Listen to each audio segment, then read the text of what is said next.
Hope everybody's having a good day today. We're here at Black Facts Headquarters Central, coming to you live and direct with a message from the King. That's right, Doc Ock, coming at you live and direct, because we're about to do a little resurrection after we done had our little election. It's time to go ahead and get on down and wipe that frown right off your face as you go ahead and give us a like, a thumbs up, and then make sure to subscribe to the Tubular Black Facts channel if you haven't done that already. Well, we're having some breakthroughs around here today. I see we got the mic on over here, and it looks like, oh, whoa, what happened to the mic over here? No mic over there. Okay. I don't know what happened on that one. Well, I do know something that happened. Now I wish I knew how to fix it. That would be the question. Okay. Let's see. All right. I see it's still not going on over there. It says built in. Oh, maybe it's because of this. How about now? Nope. Still not doing that. Okay. Well, it does look like we have a bit of a problem over here. So I'm just going to go ahead and stop that so I don't have to worry about it anymore. And we'll just focus on the other two cameras that we do have that are working right now and hope that they will hold out. So, proverb for today is, let me see, which one else I gonna do? Oh yeah, here it goes. Usichague mchomba siku yaidi. Isachugue isi chague mchomba siku yaidi. And what that means is, don't pick a fiance during on Eid day. Okay? Bad time to pick a fiance. You might want to pick another day. Not that day. Bad day. And in the meanwhile, we're going to go ahead and do our presentation on Black Christian Saints of Europe. That's right. We're bringing some black saints to you today. And let's make sure we got our glasses so we can read real nice and clear today, because we did have to write this down. This is like our third or fourth time trying to do this very same presentation. We've been running into technical difficulties on several occasions, but hopefully we've got everything in hand now. Just one computer is not working, but we got the other two working. So 2 out of 3 ain't bad. Matter of fact, I'm just going to turn this off altogether, save my battery. All right, so Black Christian Saints of Europe.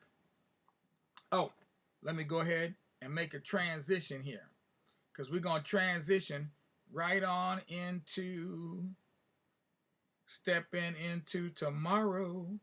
That's a song we used to sing. All right, there we go. Transition here. All right, now you can see what we're talking about. When I was a child, we used to sing the song, "When the Saints Come Marching In." Today, we want to talk about some of those saints. Who are they? Why are they important? And why has their identity been obscured? We've already talked about the mother of all saints, who you see here on the in the frame right here in front of you. The Black Madonna, in a previous presentation, is clear that she plays a key role in Christianity.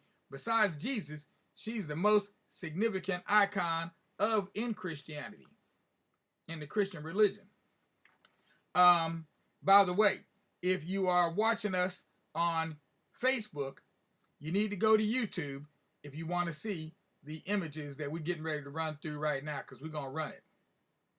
Yep, that's right, we're running it. All right. So it's clear that the Black Madonna plays a key role in Christianity. Besides Jesus, she's the most significant icon of Christianity, because there's an image of her in every church. whether she's portrayed in her black traditional manner or not. In this presentation, we're going to focus on 3 black saints, starting with the Black Madonna. Her status in Christendom is unquestioned. The first male saint that caught my eye is Saint Maurice. And you see him there. Whoops, let me go back. You see Saint Maurice there at the bottom of this frame with the spear in his hand. And that has on the tip of that spear is on the tip of that lance is the spear of destiny. That's the one Hitler was trying to get, that they always talk about in the Raiders of the Lost Ark with Crocodile Dundee and all that kind of stuff. They're running all over the place. That's what they're trying to get, because when you do find it, Saint Maurice's name will be scrawled on on that particular spear of destiny. They said that's the one that that pierced Jesus and gave him the final death blow. And then to his right, you also see Saint Catherine of Egypt, and of course that's the Black Madonna and Child on the top of Magdeburg Dome. I'm not going to be describing all these pictures. I'm just going to run through them, but every now and then I might stop and just talk about one for a second. So we're going to talk about 3 black saints, starting with the Black Madonna, and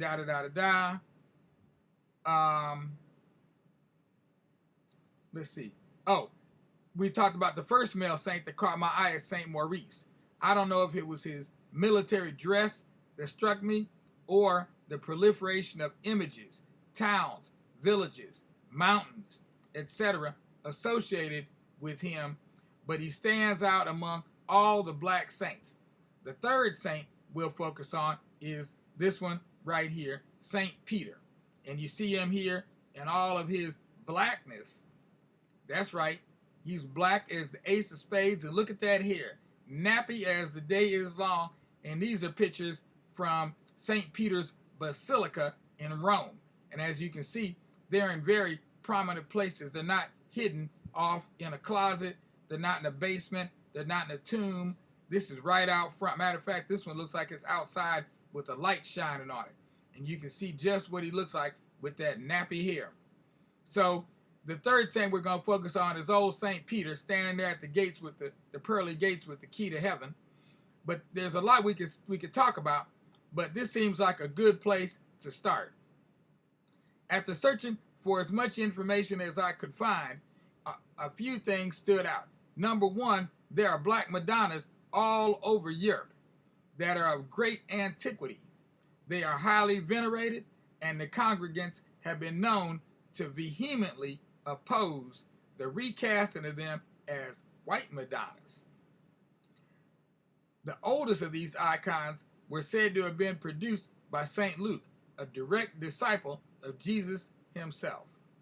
Legend has it the image, the Black Madonna of Chova in Poland, dates back to the time of the 12 apostles and was painted by the hand of St. Luke the Evangelist, who is believed to have used a tabletop for a canvas from a table built by Jesus back when he was a carpenter.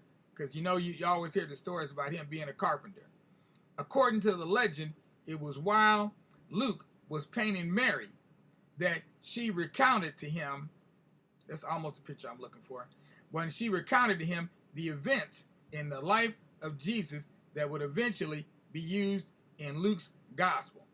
The same legend states that when St. Helen came to Jerusalem in 326 AD to look for the true cross, she also happened to find this image of Our Lady.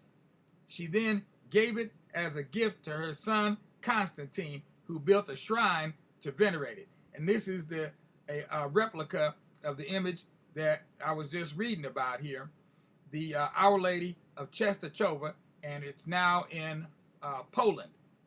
But it started off in, obviously, Palestine somewhere, and it moved across through the years. It moved up to Poland. It's changed hands a number of times. So whether it was painted by Luke or not is not proven. The fact of the matter is, it is of great antiquity, no matter how old it is, and it's extremely important to the faithful. There are a number of myths associated with this particular Madonna. Funnily, I've noted a number of experts find it easier to believe some of the fantastic myths associated with the icon than it is to believe that Luke was painting a black woman and therefore used dark pigments to accurately portray her. Apparently, that's just a step too far. As I continue my research, one of the things I find very annoying is that it's often difficult to find out the origins of these tall tales. I find the idea that candle soot can selectively darken a painting to be quite disingenuous. When our house was damaged by smoke, anything and everything in its path was damaged. Certainly, nothing that only gets darkened in a particular in one part, and while other parts are left undarkened. I take it that the experts whose papers I've been reading are adults, and that they have some idea of how smoke works, and or are open to doing experiments to figure it out, to prove their theory. I'd like to see the results of any of these experiments. In high school and college, we learned about genotypes and phenotypes. If we apply these terms to the Black Madonnas, it becomes apparent that with few exceptions, they are not phenotypically black.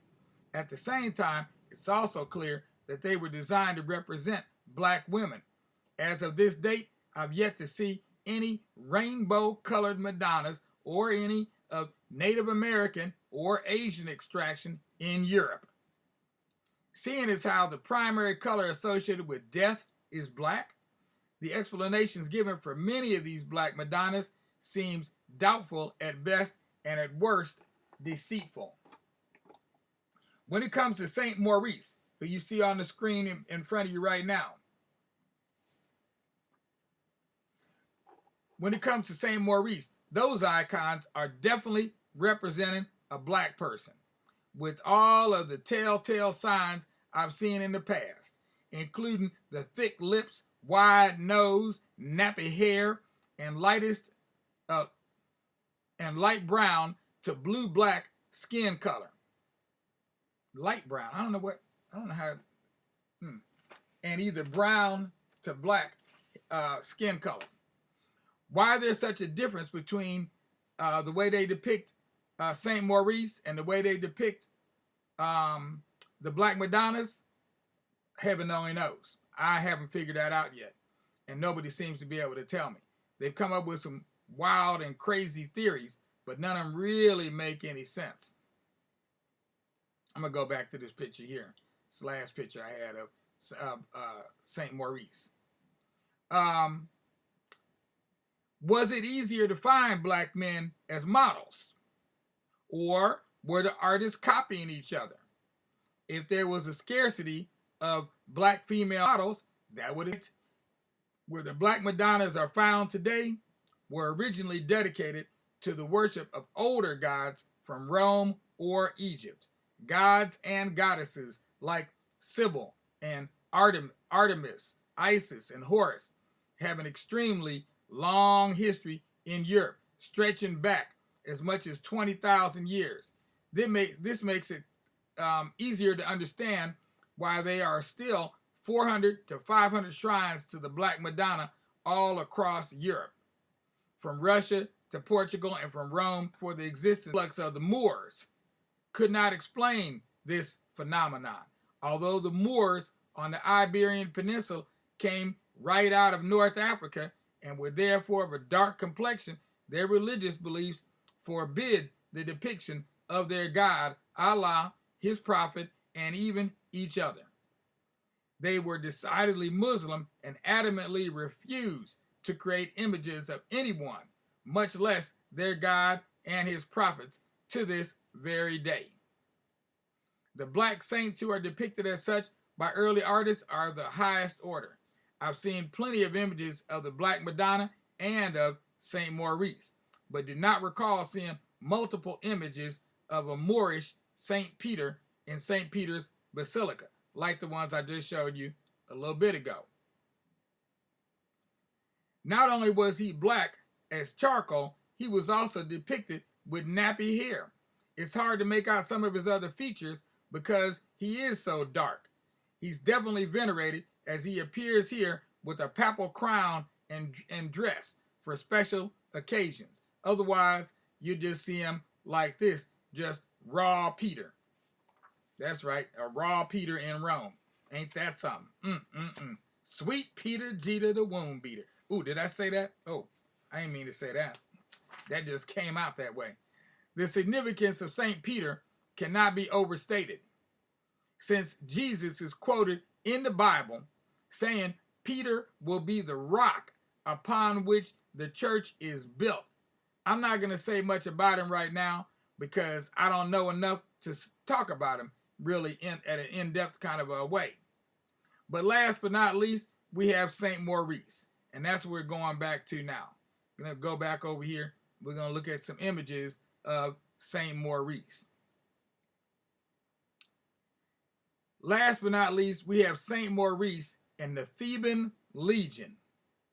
A legion is anywhere from 500, can be anywhere from 500 to 1,000 or more soldiers. So it's a large group of soldiers. St. Maurice was a true Christian soldier.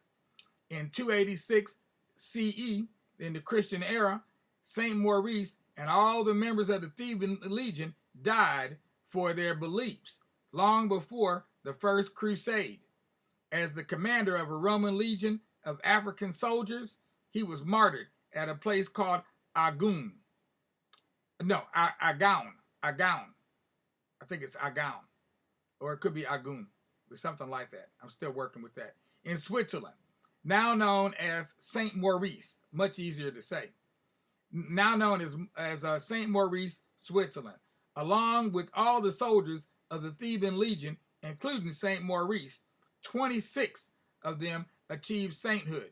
His unit was one of a number of African units from Egypt. Some accounts indicate 1,000 men fell to the executioner's blade that day. Others say it was no more than 520. It was not the number of men slain that made the event memorable, it was the reason.